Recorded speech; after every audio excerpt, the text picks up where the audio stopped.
Welcome back to another session of the Departure Lounge. I'm excited to continue our conversation today with Brionna Ned of the Lawless Lawyer. And we're going to talk about kind of a sassy topic around the contract that none of you are probably reading, and then what happens when it's too late and you haven't read that contract. So Brionna, will you introduce yourself a little bit? Tell us about the Lawless Lawyer and a little bit about yourself. Yeah, so at the Lawless Lawyer, I primarily work with freelancers. So I'm a legal advocate for freelancers, helping this big population of people who include, people who call themselves freelancers, fractional consultants, what have you, who are basically providing services to different types of organizations. I work with a lot of nonprofit consultants. And I help them navigate the legal aspects of their business. And specifically, I focus on contracts because contracts are sort of the first, best, and last line of defense for this rapidly growing population of people. On the other side of my advocacy work, I also work with organizations, corporations, nonprofits, what have you, in thinking through how to change their internal legal processes to make it more friendly to this group of freelancers. So this freelance economy is kind of dealing with contracts that don't fit the kind of business that they are. And even though we're in a world where it's becoming more of mainstream for folks to hire freelancers, hire consultants, none of the internal processes at these organizations have changed. And that is creating a lot of risk, a lot of headaches, you name it, for people who are living in this freelancing economy. So that's really what my world revolves around at the law. I love it. We have someone's frozen. I don't know if it's you or me. I'm going to keep talking, assuming it's not me, but we'll see if Brionna comes back. One of the things that we are excited to talk about with Brionna today is that topic of freelancers and interims. Brionna, I'm going to check in. Can you still hear me?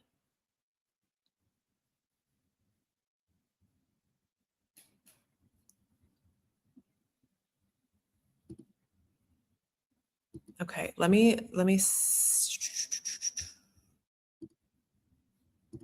Okay, let's see. I'm going to chat really quickly with Brionna and see if she's frozen. One of the things that we were going to talk about, and we will talk about as soon as Brionna comes back, is the concept of interims and fractional folks. And so a lot of the things that we talk about a lot with our clients is, do you have a plan for an interim? Do you have a plan if, say, you are in the middle of an executive director search and your existing current executive director has to go onto something else, or they've got something planned and they're no longer able to stay? Maybe your search is taking a little bit longer than you expected.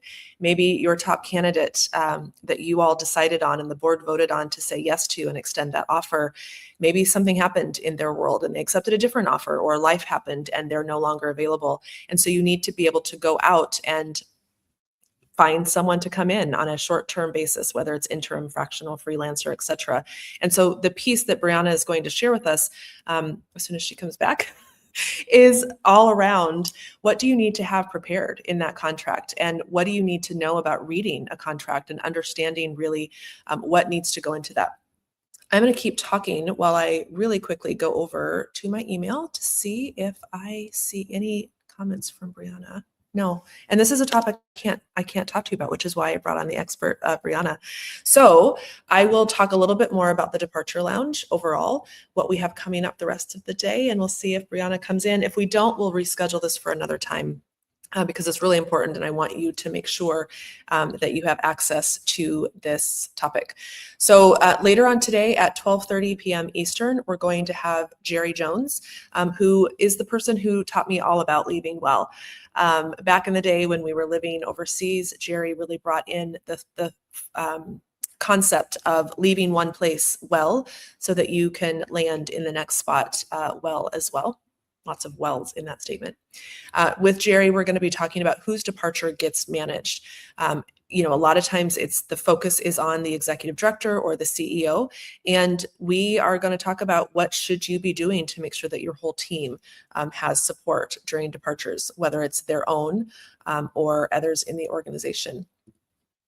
We also later today are going to have a conversation with, let me pull up my calendar here. We're also going to have conversation with Kate and Roomby. Kate is from the Kate Harris Group and Roomby is from Tangelo Tree Consulting. And they're going to be talking about the realities of mergers, acquisitions, partners, sustained collaboration, and what you need to be aware of when thinking about those and how you need to talk about those so that they don't freak everyone out. It is a normal part of leaving is the potential of a merger or a partnership or sunsetting in some cases. And then we'll round out today with a call with Katie Mendez, who will talk about your development team and how to make sure that you're protecting your fundraising assets as you have departures. So we're not having any luck with Brionna coming back. Tech has not been our friend today, but we're going to get just another minute. I just got a message from Brionna that says, I'm coming back. Give me just a second. So let's see, what else could we riff on in the meantime? I'll tell you a little bit about our services and what we offer while we wait for Brionna. At Leaving Well, we offer a cadre of services, I'll put it that way. So we work with organizations proactively on succession planning. So what that looks like in real terms is figuring out what's going to happen when you leave. And in our book, we don't say if you win or if you leave, it is in fact when you leave. And so succession planning can be a really beautiful way, not only to identify the top things that are most important to the role that you are tasked with leading, but also who else in your organization can do those things. Where's an opportunity for cross-training and those kind of things. The other thing that we offer is cohort support for foundations that want to provide that access to their grantees. I'm going to wrap up really quickly because Brianna's back with us. The other things that we offer are support for the teams. We call them the stayers during a departure. And then we handle the front end to the back end of searches and executive support, along with helping the new incoming leader be successful. I will tell you really quickly, my last call with Jamie Millard, we talked about soup to nuts and where did that come from? It came from many, many hundreds of years ago when restaurants would start with soup and they would end with dessert nuts. So now we know where that comes from. Okay, welcome back, Brionna. Okay, I don't know what happened. My computer was just like, bye. That's okay. It's a great example of we can plan for things and sometimes we can't plan for things. So that will be a great segue into you can plan to be more organized with your contracts. Yes. And so I think what happens is when I specifically work with nonprofit organizations, they fall into one of two buckets, right? It's either a very large organization that has, like, let's say, call it like a lot of bureaucracy, and it has put a lot of thought into how it wants to onboard vendors. The problem is that the vendors that they are thinking of are more of like, these more giant companies, like they're going to be like the Google Suites of the world or Google Workspaces and things like that, and like what they need to do from that perspective. Or like it tends to be technology focused. They are rarely focused on what do we need to do when we're hiring like interim personnel, or we're hiring fractional consultants to help us come in on this one thing. And so what often happens, and the headache that's created, and I've literally seen it like for everybody, it's not just the consultant, it's also the organization, where the issue is like, how, like, we're trying to apply this system that we created for a certain type of vendor to this other group of people who just like are not the same type of business, don't have the same types of resources. And so then the onboarding process becomes extremely onerous for both sides, because it's not a fit, right? And like nobody is really talking about like it's not a fit. And so what I want to say is like, if you're that kind of organization and you have an internal legal team, or you're working with, maybe fractional counsel for your organization, then you would want to ask that counsel to think through the process, just like they thought through the vendor onboarding process for those other things. You want to be coordinating with them and like, we need to think through a process of what it looks like to hire fractional support, and at what levels we could be hiring, because the risks are different, right? If you're going to hire an interim, right, executive director, that's an officer of the nonprofit, and so you need different warranties and representations from them. You need them to carry certain types of insurance and things like that. But what I find that's missing is there's no conversation at this like larger org level. And so that's where the headache is we're misapplying, we're not applying the right stuff to the right people. Yeah. At the smaller level, there's generally like no processes, right? It's like if they are working with vendors, it's usually the vendor is supplying that contract. And so it's a different type of the same problem where a lot of issues have not been thought through. So I find with smaller organizations, they will have a consultant send them a contract, sign it, think everything's kind of peachy. And then we run into issues. You and I have talked about this before, where it's like they realize, like, oh, this person is actually doing work like on this grant, and we need to be like reporting their effort. And then it results in like changes mid project that should have been discussed up front. And so, what I want to say for smaller organizations, what I've been helping some of the people I've worked with do is instead of maybe having like a full out process where they're putting together their own contract and things like that, it's actually more so having something like what's called a contract playbook, where they understand the things that they need to get and have in contracts and what they need for them to be in a good position on their side of the organization and in their contract, that they can just like use as a reference guide, so that when they're looking at a consultant's contract, they can say like, hey, we need this added, or this needs to be changed, or we need you to carry this type of insurance to be compliant with this like kind of obligation that we have. And so that is a big piece of the puzzle that is missing. And so often, particularly when I talk to, just really every freelancer, but nonprofit consultants especially, is like these random things that are kind of coming up. I'm like, it's because there's no process. Right. Well, and I even noticed when you were talking about the insurances, a lot of times when I serve as interim, I'm the one asking them to say, you need to add me to your D&O, your directors and officers insurance. Mm-hmm. And everyone's like, I don't know how to do that. Why would we do that? And so my recommendation always to nonprofit organizations is go look at your D&O insurance. Who does it cover? Sometimes it might say that it covers anyone acting in that role. Sometimes it's naming only specifically someone who's in a role or by role. And so that's an important piece. And I know you and I have talked a lot about like intellectual property, confidentiality, Mm-hmm. all of those things. And so I think it's so wise to think about it proactively. But what someone's going to say, Brionna, I know, is we don't have anyone in counsel or in-house counsel. We don't even have anyone that is a lawyer or has that legal expertise on our board. Would you talk a little bit about what that can look like to bring someone in fractionally or for a short project, like you mentioned, the contract playbook? Yeah, I think that a lot of what I will say first of all about legal is like everybody, like on both sides of the table, right? The consultant and the organization, everybody is like squeamish about legal and has an idea in their head that it's going to take a lot more work than it actually does. That's just like a common misconception. And one of the things that can be super simple, I've done it like a few times with organizations, is I've just done like a 3-month project, like in and out with them, where I come in, I get a sense of their organization, understand kind of like, what their mission is, how their operations are working, and start to think and understand where they have hired help in the past, and also like what went well and what didn't.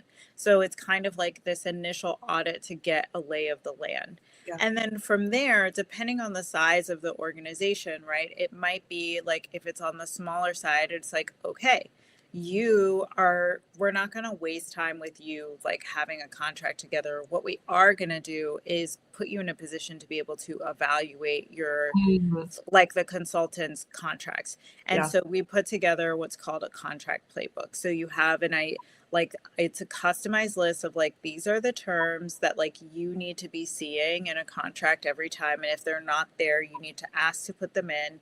Here's how to explain like what needs to be in there, and why you need that.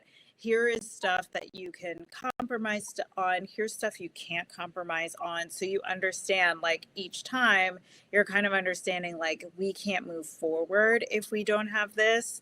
we're better off if we do have these things. And part of that playbook is like, you know, like you said, doing the kind of the it's almost like the pre-contract part on your end. So identifying the things like, what are the things we can handle in-house so we're ready?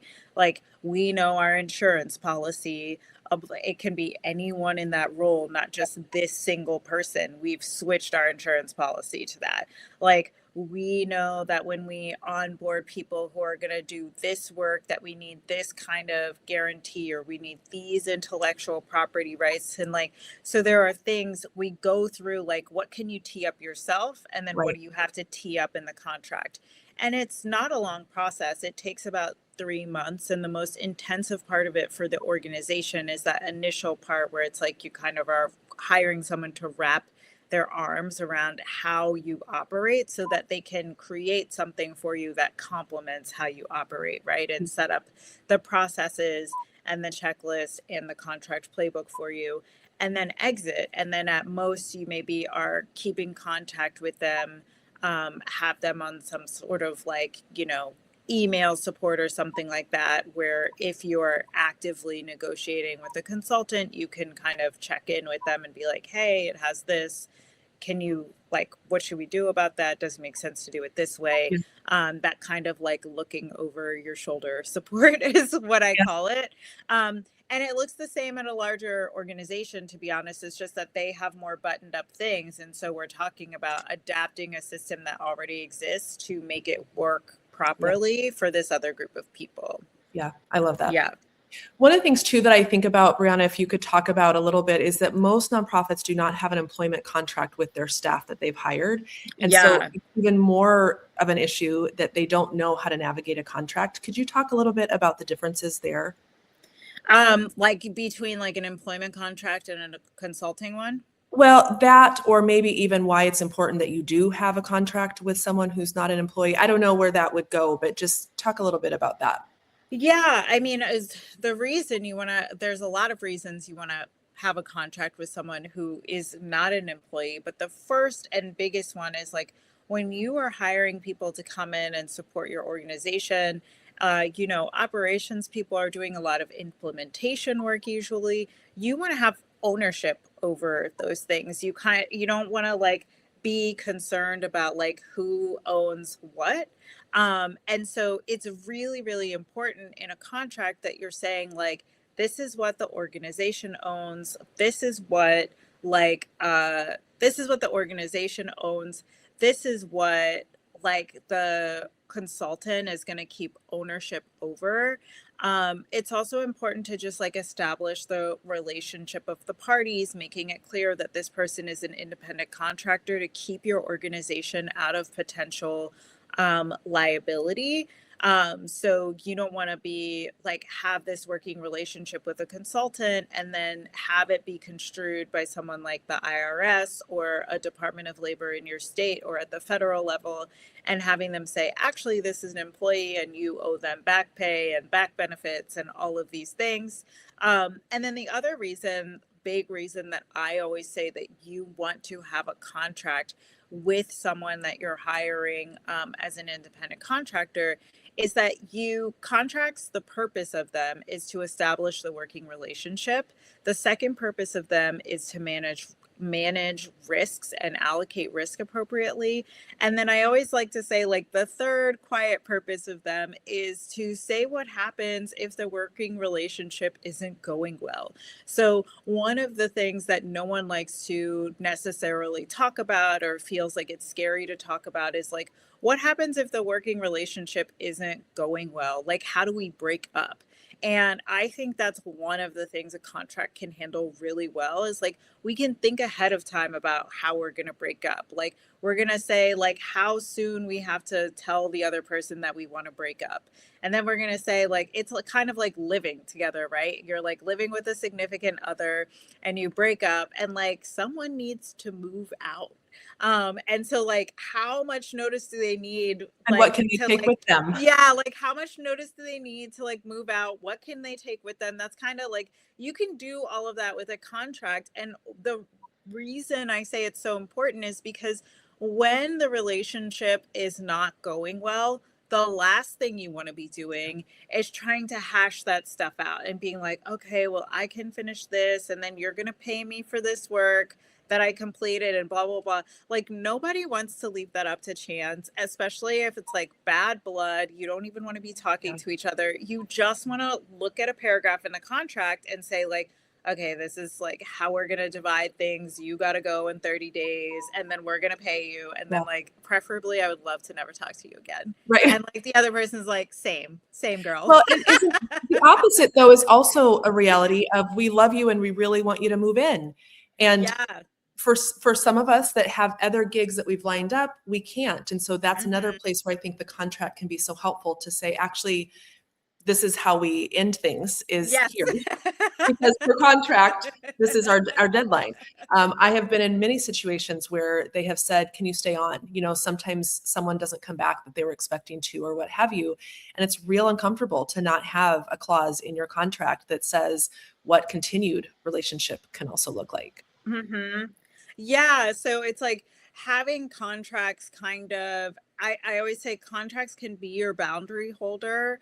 You know, a lot of times you will hear in the like LinkedIn lexicon or whatever we're calling it, where it's like people will be like, you need better boundaries and blah, blah, blah, blah, blah. And like, don't be a pushover. And I'm like, it's so many of the things that you're talking about don't really have a lot to do with a person's individual ability to hold boundaries.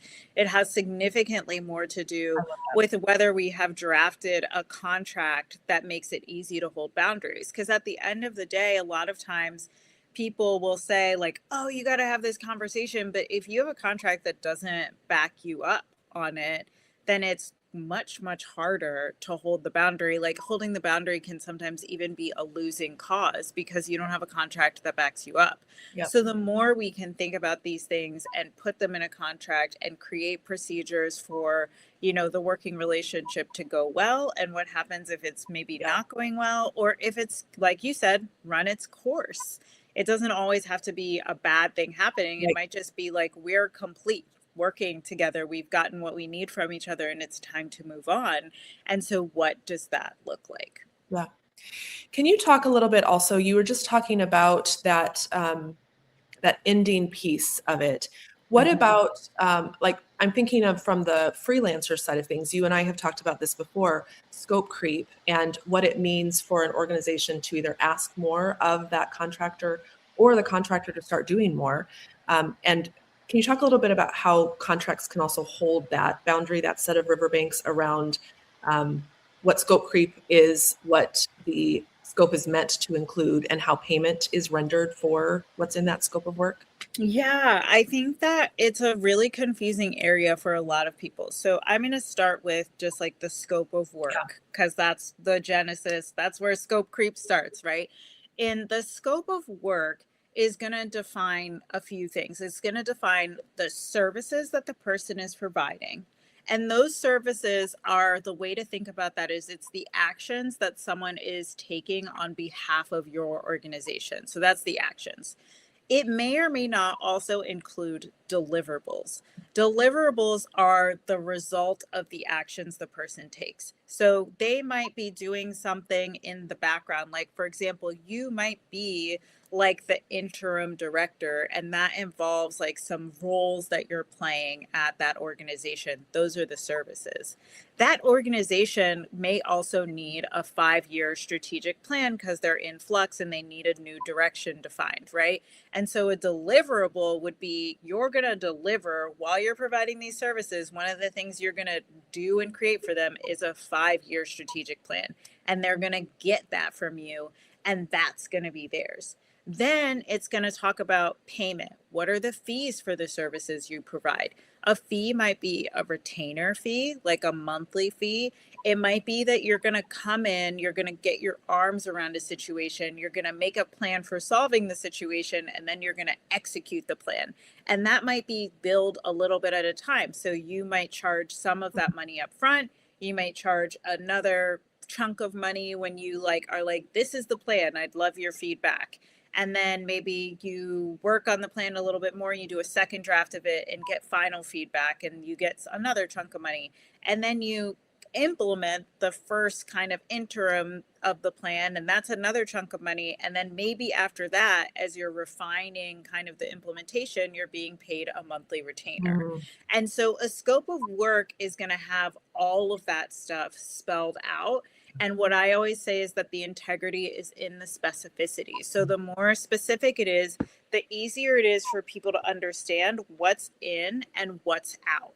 And then outside of that scope of work, the terms that you're going to have in your contract are going to say what happens when your client needs more. Mm. So let's say like this happens a lot to fractional operations folks. So they will go in, they will be working with one team on their operational systems. They'll do a presentation after they've done their audit. Someone from another team will come in and they will be like, you know, what would be great is if like the system actually encompassed like these 3 other teams so that we could streamline like our work all the way through to this like metric, right? And what they're really saying is like, we need you to do another audit, right? Because now We need you to scope creep. yeah, like you're going to start over because like you need to do another audit. And so you Yeah. can have a procedure in place that says like, you know, out of scope work includes things like this to give Mhm. examples. Yeah. And when we get out of scope, here's how you're going to be charged. And you can say you can have a pricing list for services. You can say you'll draft a new proposal or what have you. But what it does is, again, tell everybody like, hey, when we get out of scope, this is what's happening. Mhm. Like, I'm not going to just like put my head down and do extra work. Like, I'm going to tell you, hey, we're out of scope per the contract. Yeah. And then we can talk about, do you want to keep going down this road? Because I can tell you what the price is going to be and give you an estimate. And then we can adjust the contract, or like we can just stay in scope. Yep. Yeah. I love that you talked about all of that because what is the kind of perfect storm, if you will, is a nonprofit scarcity mindset. Also, typically folks haven't budgeted for the work that they need support with, married with consultants who are also really scratchy and itchy about even having the money conversation or the contract conversation. And so then no one wants to talk about it. And then scope creep, to your point, and you are so beautiful about talking to your community about this. Scope creep means that someone's not getting paid, and it's usually the freelancer. Yeah. And profit is also wading into waters that aren't great either. So I love that you brought that up on both sides. It's just important to have that scope really well defined. So I thank you for that. Yeah, and because it creates bad blood where there need not be any. And so that's I didn't mention this before, but as part of like preparation when I work with nonprofits, I also talk about like, you know, let's talk to finance. Like, what is your budget? What is your capacity to bring someone on so that when you're putting together like RFPs, you're not like putting together a completely unrealistic RFP and like setting everybody up for failure, because that happens a lot too, right? People like the organization has no idea what their budget is and is like, I need you to come in and, you know, revamp our entire organization, set our direction for the next 20 years, fundraise $5 million Right. and hire an entire team. And then you'll be like, great, here is what that would cost. And they're like, And they oh my say, gosh, oh, that's our way budget is $5,000 a month. And you're like, okay, well, you're asking for $100,000 of work right. a month. Like, Right. it doesn't, you know, it's like a total mismatch. Yeah, I often wish that the organizations who say we don't have a budget range in mind, but we will, ask you to give us your pricing. I wish that they would understand that that's such a wild card in the response that they're going to get. Yeah. And then often they end up just going with the folks that are on the lower end of the budget when that might not be the skill set that they actually need. So I love that you just said, talk to your finance folks first to identify. I mean, it's no different than the importance of having a salary range when you're posting a position for hire. Right. Have a, we'd like to stay on the low end because we're frugal and we want to be fiscally responsible, but here's the range that we have. That would be so helpful. Yeah, and it gives it gives a more experienced consultant the ability to look at the range and say, okay, this is what I can do and do very well for you and get you here. Yeah. And I think that's going to help you because it's going to allow you to do this, this, and this versus having someone who, you know, for whatever reason, just like needs the money and is going to say they'll do whatever to get the money. Yep. And then sort of end up in a catastrophe situation where you can be set back Yeah. more than you want to be. I've heard it all, but it's like there are ways to hire someone and then have them set you back 6 months instead of 100%. move you forward. And there's also, I think this is getting a little off of like the contract legal piece of Yeah. it, but I think there's also an opportunity to say, let's do the work in phases. Maybe it's not all Yeah. in this year's budget, but we can split it Mhm. up so that over the course of 3 years, we get you where you need to be. Brionna, where else are you finding the most opportunities for people to be better when it comes to contracts between freelancers, fractionals, interims, and their nonprofits? Is there anything else that you'd like to add? Let me think about that. Where are opportunities for people to be better? I honestly think that we've covered most of them. I think the biggest thing for contracts is like people think about this as like a back burner type of thing. They're like, there's like our operations and our business or whatever, and then like legal is this thing that sort of happens in the background. And what people don't understand is like legal is one of the primary facilitators of the wheels turning at your organization. So, what I always say is that like businesses and organizations run on contracts. Like contracts underlie everything. It's you got a contract with your employees, you got a contract with your board. Everywhere you look, there is a contract.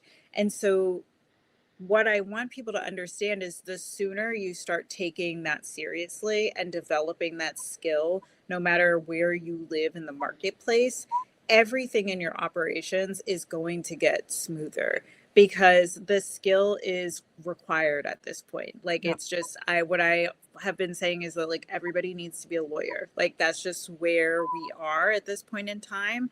And so it's got to be brought to the forefront. And the sooner you can sort of just kind of dive in, understand what's going on, and start getting reps with it, the better. I love that you talked about that, the whole thinking like a lawyer, behaving like one. I also think, we have worked so hard to normalize the fact that people leave and normalize the fact that leaving can be done well. You're doing the same on your side of normalizing the discussion around contracts. Mm-hmm. They do make everything work much more smoothly, and we need to stop being so scared of them and be more proactive. Yeah. Where can folks find you, Brionna? And then can you give a little bit of a summary on what you offer, say, for nonprofits or organizations versus Mm-hmm. what you offer the individual contractor or freelancer? Yeah, so people can find me on LinkedIn. I'm regularly yapping on the LinkedIn, Brionna Ned. I don't use my business page as much, and if we can talk to the LinkedIn gods about whether that's good or not. But you can find I me don't think they there. know. Yeah, and then that's right. And then my website is thelawlesslawyer.com, and there's links to my newsletter and all of that jazz. If you're a nonprofit and you are wanting to work with me, the easiest thing to do is just to submit a contact form through my website. I think I have one spot open for August and then two for September and October. I do 2 at a time. And you can reach out to me. I have like a whole sort of intake form that you can fill out, and then we can see if it's a good fit. On the freelancer consultant side, the best way to work with me is my contract membership, which is reopening at the end of this month to new people. It's a monthly subscription. It's under $100 a month. And I have like a whole resource library of anything you could possibly think about for contracts. So you can kind of get in, get what you need, and get out. And then there's a contract hotline where I take questions from people and I answer questions on a weekly basis. Yeah, it's a fun time in there. That's how to find me. Amazing. And I would recommend folks sign up for your email newsletter. You're fantastic. You are humorous. You are relatable and so wonderful. The other thing that I will say about you, Brionna, is you have an incredible network of humans.